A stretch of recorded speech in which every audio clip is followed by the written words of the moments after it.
Basically ఎప్పుడు పండింది అని మనకి చెప్పడానికి నేను పర్సనల్గా ఎక్స్పీరియన్స్ చేసింది ఏంటంటే, ఫస్ట్ థింగ్ స్మెల్ వస్తుంది.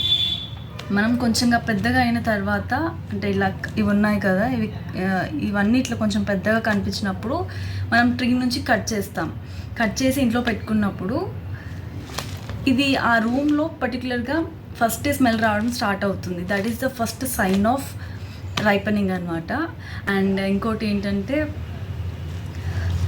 స్మెల్తో పాటు మనకి ఇంకొకలాగా చూడాలి అంటే, ఇది ఇలా గట్టిగా ఇట్లా నొక్కితే కొంచెం ఇట్లా లోపలికి పోతున్నట్టు అనిపిస్తుంది మనకి.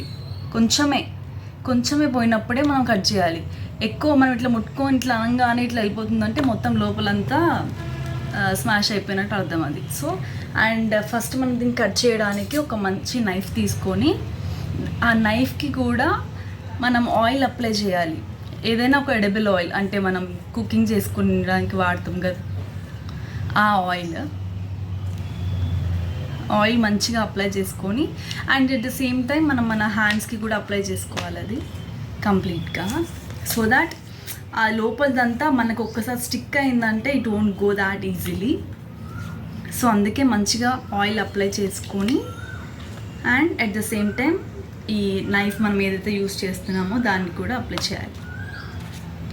సో ఆయిల్ పక్కన పెట్టేసుకొని ఫస్ట్ మనం దీన్ని మధ్యలోకి ఇలా కట్ చేసుకుందాం. అంటే మనకి ఇళ్ళల్లో ఇలాంటి చిన్న నైఫ్స్ ఉంటాయి కాబట్టి ఇవి, అండ్ కొంతమంది ఇళ్ళలో లైక్ పెద్దవి ఉంటాయి కదా, that is much better actually. So that easily cut అయిపోతుంది. దీనికి కొంచెం ఇట్లా మనం టైం పడుతుంది.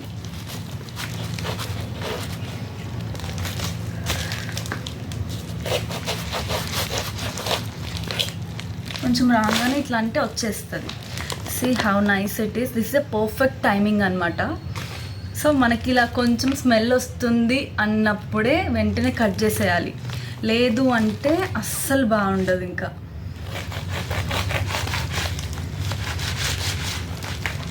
Yeah we are done. చూడండి ఎంత పర్ఫెక్ట్ కలర్. ఇది పర్ఫెక్ట్ కలర్. ఈ కలర్లో ఉంటే నేనేం ఎడిటింగ్ యూజ్ చేయలేదు. సో ఇది యాక్చువల్ కలర్ అనమాట, ఎఫెక్ట్స్ ఏం కాదు. ఎఫెక్ట్ వల్ల కొన్నిసార్లు మన కలర్స్ చేంజ్ అయిపోతుంటాయి, but this is not that. So ఇది perfect colour of the jack fruit. ఈ కలర్లో జాక్ ఫ్రూట్ ఉన్నప్పుడు, ఈ టెక్స్చర్లో ఉన్నప్పుడు పర్ఫెక్ట్గా ఉంటుంది అనమాట. అంటే స్వీట్నెస్ కూడా ఆ లెవెల్లో ఉంటుంది. ఎక్కువ రైపన్ అయినా కూడా ఇట్ డజంట్ లుక్ గుడ్. కొంచెం మొత్తం స్మాష్ లాగా కనిపిస్తూ ఉంటుంది చూడడానికి. అండ్ ఆల్సో తినేప్పుడు కూడా ఓవర్ రైపనింగ్ ఫ్రూట్ తింటే మనకి ఎలా టేస్ట్ వస్తుందో అలా వస్తుంది. So this is a perfect thing. So ఇప్పుడు మనం వీటిని ఒక్కొక్కటి ఎలా తీయాలో చూద్దాం. సో ఫస్ట్ దీన్ని మళ్ళీ మనం కట్ చేసుకోవాలి సైడ్, అంటే మధ్యలోకి.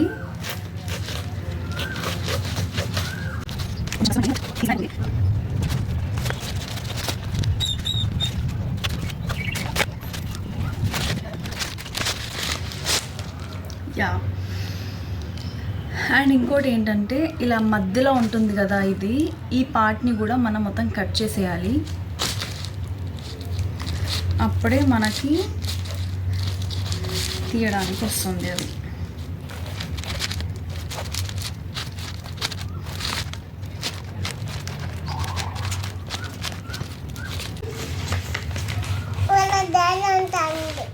వాళ్ళు బ్యాడ్. సో ఇలా మనం మొత్తం కట్ చేసుకోవాలి. సో అంటే ఇందాక ఇక్కడ ఇలా కనిపించింది కదా, దీన్ని మొత్తం మనం ఇక్కడ వరకు తీసేస్తే ఇలా వస్తుందన్నమాట. సో ఇప్పుడు ఈ నారలు ఇవేం లేకుండా ఓన్లీ ద సీడ్ మాత్రమే, అంటే ఫ్రూట్ మాత్రమే తీయాలి. ఒకసారి హ్యాండ్స్కి మళ్ళీ ఒకసారి ఆయిల్ అప్లై చేసుకొని, ఏమన్నా డర్ట్ ఏమన్నా ఉంటే క్లీన్ చేసుకొని నీట్గా అప్పుడు తీయడం స్టార్ట్ చేద్దాం. It will be clean and hygienic అనమాట అప్పుడు.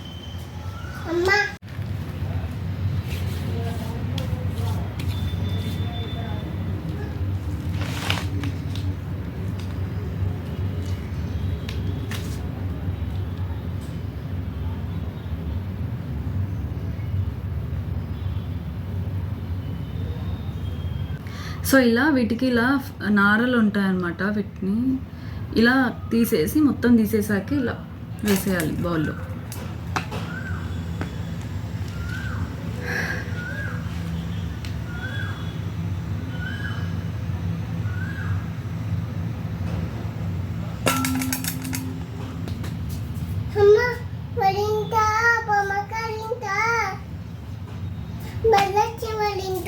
అవునా,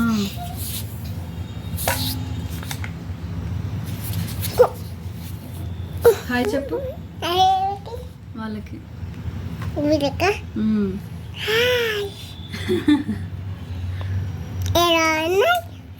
ఎలా ఉన్నారు?